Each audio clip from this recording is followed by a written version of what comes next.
You are listening to Becoming You Again, episode number 234, and I am your host, Karen Nelson. I'm glad you're here. Welcome to Becoming You Again, the podcast where you learn to step into your power as a woman in this world, where you learn to reconnect to your wholeness, your integrity, and bring into alignment your brain, your body, and your intuition after divorce. This is the podcast where you learn to trust yourself again and move forward toward a life that you truly want. You are listening to Becoming You Again, and I am your host, Karen Nelson. Welcome back to the podcast, my lovely, lovely ladies. As always, so happy that you're here. As you know, I'm a divorce coach, and today I'm going to be talking a little bit more about loneliness. It's been a little while since I've done a podcast episode on loneliness, and I know that this topic, this feeling, this pretty prevalent when we go through a divorce, right?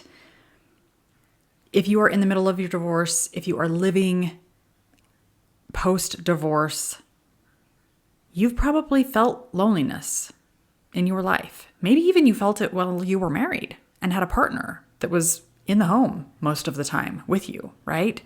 So my goal with this podcast episode is to hopefully have you listen to the episode, and when you're done listening, feel lighter, feel a little bit more clear and in charge of your emotional life, especially when it comes to loneliness. When we get stuck in this feeling of loneliness, we can often feel helpless, overwhelmed, hopeless even, because the loneliness can feel so heavy and so hard. And I don't want you to feel that way. I want you to know that you actually do have power.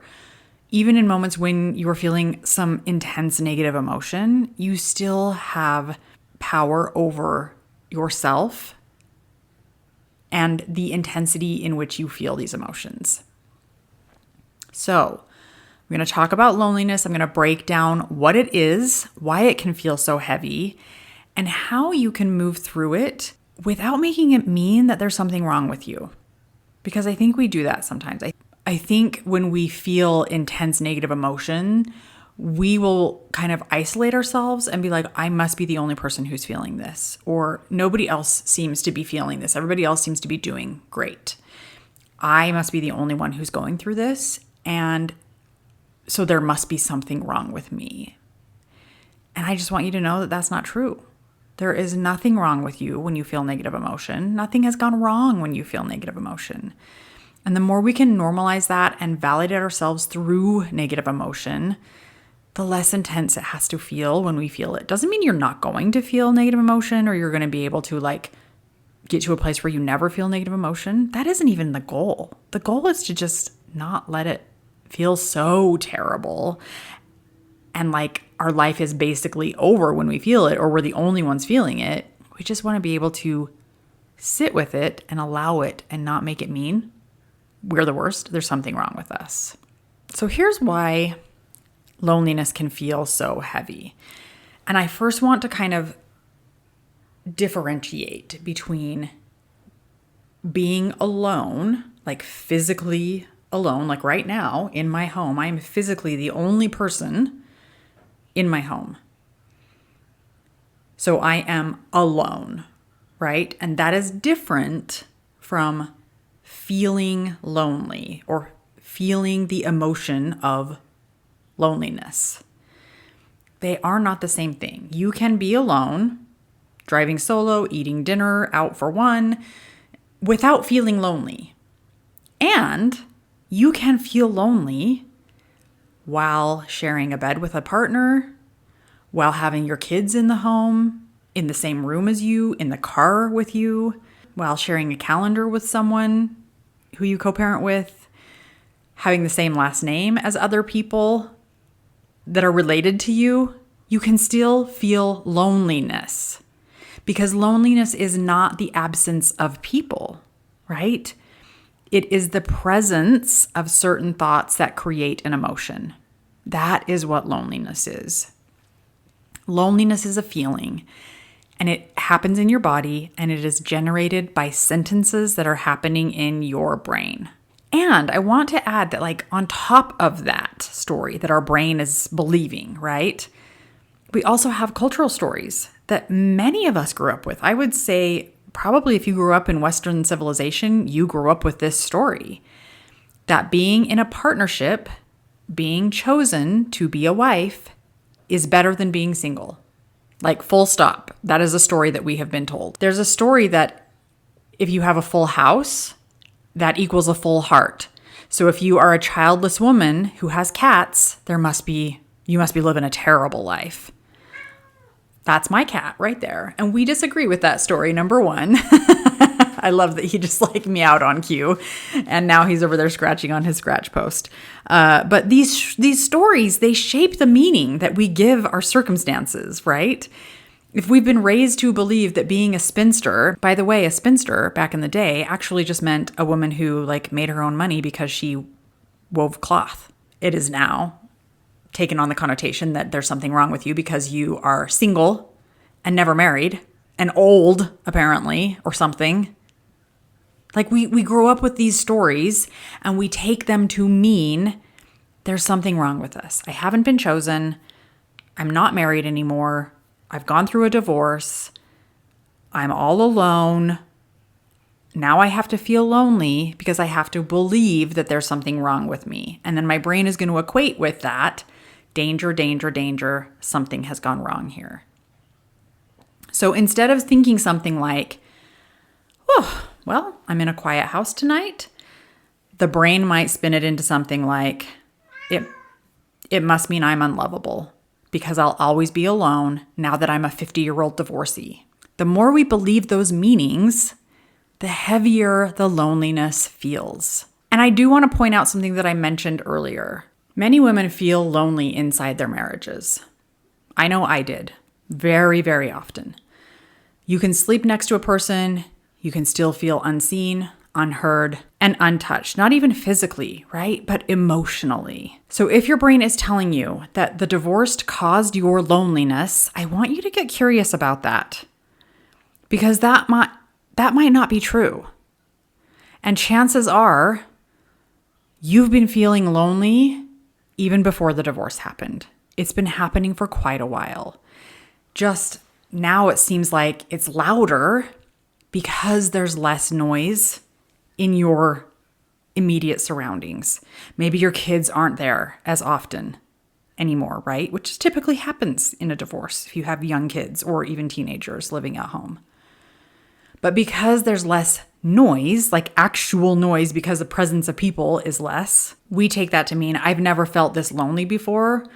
When in actuality, I do want you to question that, because what if that's not true? What if you have been feeling loneliness before your divorce? You just weren't aware of it. So take a look at that, okay? So here's what I want you to say. Like, loneliness, it's a feeling, but it is not like a life sentence. There is truly nothing wrong with feeling loneliness. It's the same idea that I teach my clients, and I want to teach that I've taught you even on this podcast, of like, there's nothing wrong with feeling anger, right? It's not a life sentence to feel negative emotions. It's okay. They're going to come up. They happen. It's not a problem. And the more we can normalize and understand that, the less intense those negative emotions feel in our lives. So I want you to remember this. Loneliness is a feeling. Feelings are created by thoughts. Not always. Sometimes they are created by our body, by what's happening in our body, what's stored in our body, the trauma that maybe we have gone through over time, right? Loneliness could be that for you. But I want you to think about it in terms of like, I'm thinking these things of like, now I'm all alone. Nobody loves me. Nobody will love me. I'll be destitute and old and my kids don't love me. Like, whatever that story is that you're telling yourself that brings that feeling of loneliness, that is coming from your brain. Your brain is telling you a story and you are believing it. Loneliness, because it's created by thoughts, it's not a permanent state of being. It's not a diagnosis. It's not a personality flaw. It's none of those things. It's just a feeling. It's an emotion, right? Because if loneliness is predominantly created by the way you think, that means that you have a lot of control over how intensely you're going to feel it, or if you continue to feel it as often as you are feeling it right now. right? It doesn't mean that you have to rearrange your custody so that you can have your kids more often. It doesn't mean that you have to contort yourself to be a different person so that people will accept you. It doesn't mean that you have to get on dating sites right away and find a new partner to fill this hole or this void that you're feeling. It doesn't mean that when your kids are with you, you have to keep them home and they can't go out with their friends, because what would you do if you had to be home alone and feel this loneliness, right? You can choose to cultivate relationships because you want them. That's amazing and beautiful. But your emotional life does not have to wait for other people's availability so that you can feel better, so that you can stop feeling lonely. And that's good news. I want you to know that's really good news for you, because that puts you back in charge of your own emotional life. It doesn't have to rely on everybody else around you, what their plans are, what they're doing, if they have time for you, right? That feels pretty powerful, to not have to be reliant on everybody else's life to make you feel better. That just means that you get to learn how to create that for yourself. And that is amazing. You're ready for divorce, but you have no idea what comes next. You've made the hardest decision. You know you're ready to end your marriage, but now the fear kicks in. What if you make the wrong choices? How do you handle the emotional weight you're carrying around? If you are asking questions like these and you're not sure what the next best steps are for you, don't worry, I've got you. You don't have to figure it out all alone. The right support helps you make decisions that protect your future and get you unstuck. I offer a free next step session where you come and talk about what you're going through, the emotions that you're feeling, the grief you're dealing with, and the decisions that you are having trouble making. We'll talk more about what your next steps can look like moving toward a future that you want. And we'll talk about what it could look like to continue to work together. Now, don't get me wrong, this call isn't about knowing what to put in your divorce decree or which lawyer to hire, but instead it's about learning to make decisions from your knowing and living your life from that place. And no matter what you decide by the end of the call, you will feel heard, you will feel seen, you will feel understood, and you will have clarity on your next best step moving forward. You can schedule your free call by clicking the link in the description. So here's what I want you to understand about emotions, because emotions they are sensations and vibrations that are happening in our body. They are created by chemicals in our brain that are released in response to thoughts or response to something that is happening in our body, whether it's like a nervous system activation, right?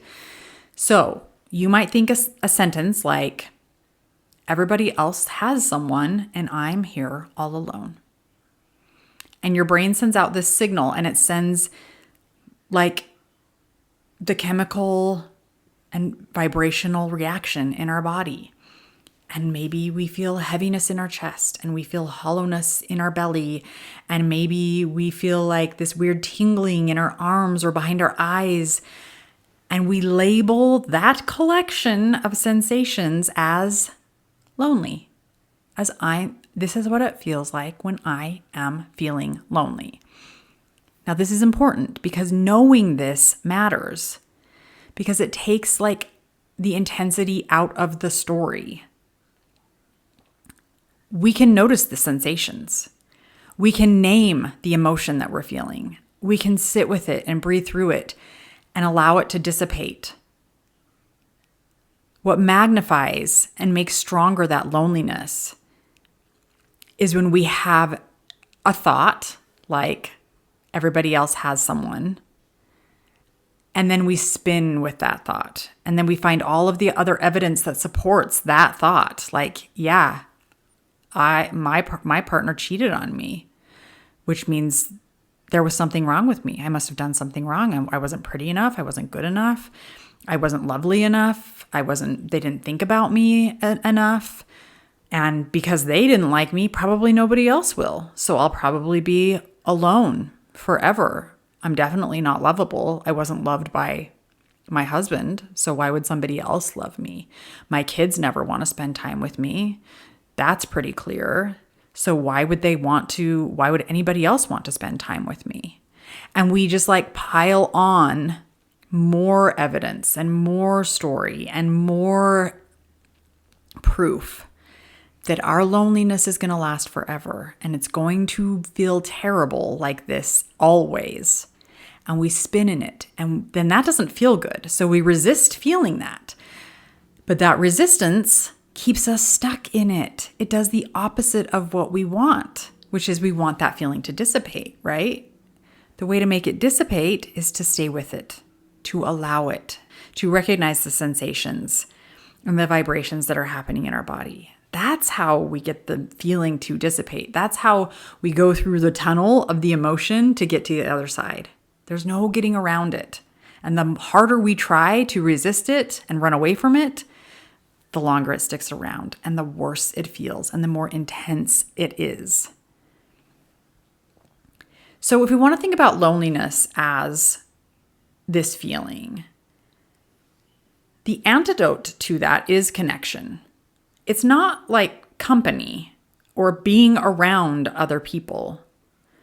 Because as I've already explained, we can have other people in the house, other people in our car. We can be in the grocery store, walking around lots and lots of other people, and we can still feel lonely. So it's not just like company or being around other people. It's what we're thinking. And then the antidote to that is actual connection. And I think it's really important to understand that connection, it can come from you first, right? Connection to yourself, and then connection to other people, rooted from that place of I'm connected to me, and now I can connect with you as well. Because when you build a strong relationship with yourself that is kind, that is loving, that is open, that is trusting, that gives yourself permission to do what you want and believe in yourself and listen to your opinions and all of those things, you carry that connection into your other relationships. And it stops being like, what can I extract from these people to help me feel better? And it turns into something like, what can I generate and what can I share with these people? Because I already feel very connected to me, and now I want to connect with them. So how do I share that connection? Right? So the first thing that I want you to do is I want you to learn how to step into acceptance or validation of where you're at. So when you start to feel lonely, I want you to recognize it and just like accept that's where you're at. Like, okay, I am feeling lonely right now. I'm feeling lonely. I'm not saying you have to like it. I'm not saying that you have to love being in this place of feeling loneliness. No. We just want to be where we're at and stop telling us we shouldn't be here. We shouldn't feel this. It's too hard. It's too scary. We're just going to accept where we're at. I am feeling lonely right now. That is going to take us out of the mind spin, of the story spin, of going down the rabbit hole, and just being present with it. It's not about pretending that you're fine. It's about acknowledging this is what I'm feeling right now in this moment. So these are some sentences that I have taught my clients, that I've used on myself, that you can use. Take what works for you, change it if it doesn't quite work, but make it fit you. I'm feeling lonely right now. This is lonely. And you know what? I know how to feel my feelings. So I'm just going to sit with this loneliness. Or nothing has gone wrong when I feel negative emotion. Nothing has gone wrong as I'm feeling loneliness in my body. These sensations and vibrations are moving around. I can feel them. Nothing has gone wrong. Or even just more neutral than that, I am feeling loneliness right now, and I'm going to be kind to myself while it's here, while it's with me. Then the next thing that I want you to do is I want you to get into your body, get out of the story. Please, like, turn the movie off that is playing in your head of how terrible it is to be in your life right now and how amazing it is for everyone else out there. Get out of that story. It is not helping you, and it's not true. So get out of that story, Get out of your head and get into your body. Okay? Where do you feel those sensations and vibrations? Is it in your chest? Is it in your throat? In your stomach? There's my kitty again. Is it hot? Is it cold? Does it move? Does it get bigger? Does it get smaller? Does it stay in one place? Does it kind of expand? Describe it. Describe where you feel the loneliness, where it shows up in your body, and just sit with it. Do that as often as you can, and I promise you, it will dissipate. It will feel less intense. It will get easier to recognize and sit with it. Now, if you can only do it for 10 seconds and then you go back into the story in your head, that's okay. When you recognize you're back in your head in the story, pull yourself out again and go, okay, I see it. I'm feeling lonely. There's that story again. I'm going to get into my body. And we just keep trying to get better. We're not shooting for perfection. We're just trying to do better. It's okay. And then I want you to start working on creating connection with yourself. So you can ask yourself these questions. How can I connect with myself today in a way that feels supportive? What would that look like for you?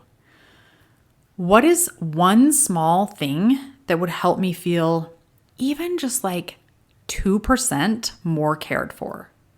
What would that look like? Now, again, we're not asking other people to do this for us. We're asking ourselves. What are these things? What could make me feel more supported, more cared for? What thought would be kinder and more true than I'm all alone?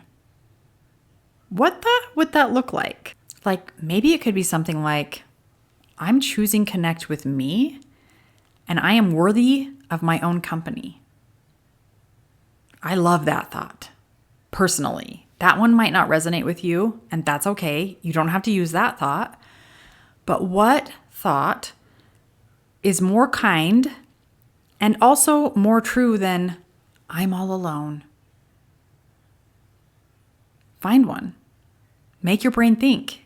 If you're coming up with this like I don't know, try harder. I promise you, you can find a thought that will work for you. It doesn't have to be one I give you, but I promise you, you will find one. Okay? You could say something like, I am working on learning to care for me. I am working on learning to connect with me. I am working on healing from feeling really intense emotions. Those are all very neutral and very human and very true. Now, when I say healing, I don't mean like, I've healed this and now I will never feel negative emotion again. That's not what I mean by healing, right? Healing just means like growth and evolution of an understanding of who you were before to where you are now. Because we're always going to have things that are challenging for us as human beings. We're always going to be making mistakes. We're never going to reach some pinnacle of, I've made it, I'm perfect, I never have problems. I never feel negative emotion. Everything is beautiful and perfect in my life at all times. That is not a thing. And if someone is telling you that it is, I don't think they understand how humanity works.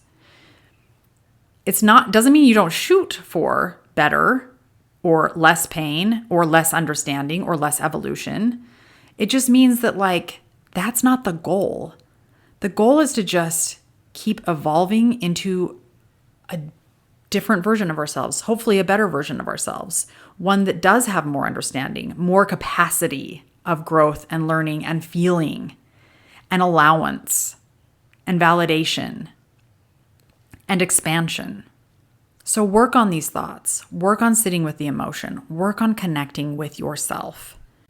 So I'm going to give you, before we close, I'm going to give you just a couple of thoughts that seem to be pretty prevalent that I see in my clients and that I have also had as well.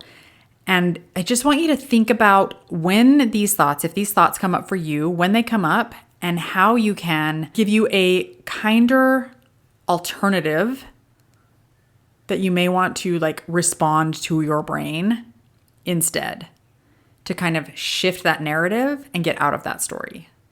So the first one is, this one's really common. I'll always be alone. Now that I'm divorced, I'll always be alone, right? A kinder alternative might be, I'm learning how to be with myself in quiet moments. Or, I don't know the future, but right now, I know how to take care of me in this moment. The next one that seems pretty common is, no one wants me. And a kinder alternative might be, I'm wanted here by me. Or I'm learning to want to be with my own company. The next one that seems pretty prevalent is, I shouldn't feel this way. Or I don't want to feel this way. And a kinder alternative might be, of course I feel lonely sometimes. I'm human. Or I can feel this and I can still take action while I'm feeling this. And then the last one that I want to point out is, I need to get back into dating because that's the only way I'm not going to feel lonely anymore. And a kinder alternative might be, a relationship could be a sweet addition to my life, but that connection has to start with me. Or I'm learning that I don't need to outsource my emotional life. All right, my friends, I hope this is helpful when it comes to loneliness, understanding it, lessening the intensity, and really learning to connect with you first, because that's where the growth is going to happen for you. I love you. I hope this is helpful. You can do this. You are incredibly amazing, and you are more capable than you give yourself credit for. That is what I have for you today. Thank you so much for being here, as always. I love you. I will talk to you next week. Hi friend, I'm so glad you're here and thanks for listening. I wanted to let you know that if you're wanting more, a way to make deeper, more lasting change, then working one-on-one with me as your coach may be exactly what you need. Together, we'll take everything you're learning in the podcast and implement it in your life with weekly coaching, real life practice, and practical guidance. To learn more about how to work with me one-on-one, go to KarenNelsonCoaching.com. That's www.KarenNelsonCoaching.com. Thanks for listening. If this podcast agreed with you in any way, please take a minute to follow and give me a rating wherever you listen to podcasts. And for more details about how I can help you live an even better life than when you were married, make sure and check out the full show notes by clicking the link in the description.